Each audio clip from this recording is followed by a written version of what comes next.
Hello everyone, હું HK. Barad cooking ચેનલમાંથી બોલું છું। આજે આપણે બનાવીશું સૂંઠની ગોળી। ગોળ અને સૂંઠની ગોળી બનાવવાની છે। પહેલાં ગોળ એડ કરીશું।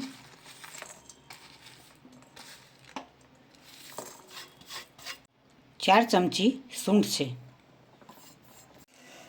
2 ચમચી કોપરાની શીણ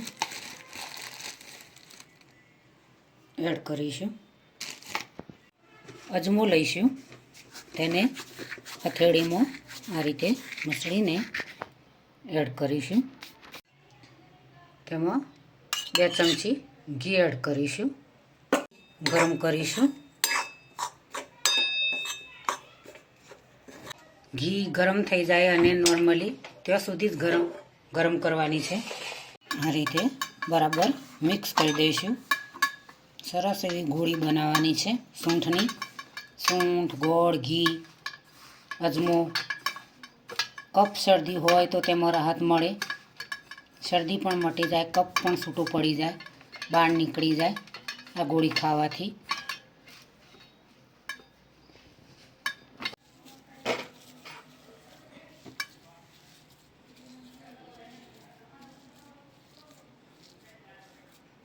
ગરમ કરવાથી આ રીતે ગોળી સરસ એવી તૈયાર થઈ જાય।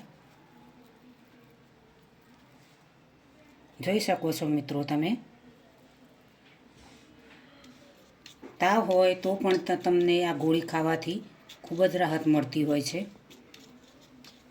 શરદી માટે તો ખૂબ જ જરૂરી છે, કફ માટે। આ રીતે દળેલી ખોળ ગાર્નિશિંગ માટે એડ કરીશું। આજની રેસીપી મારી તૈયાર થઈ ગઈ છે। સૂંઠ અને ગોળ ઘીની ગોળી ખૂબ જ સરસ રીતે બનાવી છે। તેને પાયો કરીને પણ બનાવી શકાય છે। આ રીતે તમે નોર્મલી પણ પાયો કર્યા વગર પણ બનાવી શકો છો। ટોપરાની શીણ એડ કરી છે, કારણ કે બાળકોને તીખી ગોળી ના લાગે એ માટે ટોપરાની શીણ એડ કરી છે। તમે ડ્રાય ફ્રૂટ પણ દળીને એડ કરી શકો। ખૂબ જ સ્વાદિષ્ટ એવી ટેસ્ટી તમને એ ગોળી લાગશે। તમને તાવ હોય, કફ હોય, ઉધરસ હોય તો શરીરની અંદર તમને ખૂબ જ રાહત આપે છે। તમારા શરીરની અંદર દુખાવાની અંદર પણ ખૂબ જ રાહત મળતી હોય છે। તો શિયાળાની ઋતુમાં આવી ગોળી તમે બનાવીને રોજ સવારે એક ગોળી ખાવાથી ખૂબ જ એવા ફાયદા શરીરની અંદર થતા હોય છે। તે તમે સૂંઠની ગોળીને ડબ્બાની અંદર ભરીને 15 દિવસથી મહિના સુધી તમે ખાઈ શકો। આ જે રીતે સૂંઠની ગોળી બનાવી છે એ રીતે આદુની ગોળી પણ બની શકે, લીલા આદુની। આજની રેસીપી મિત્રો તમને જરૂરથી મારી ગમી હશે।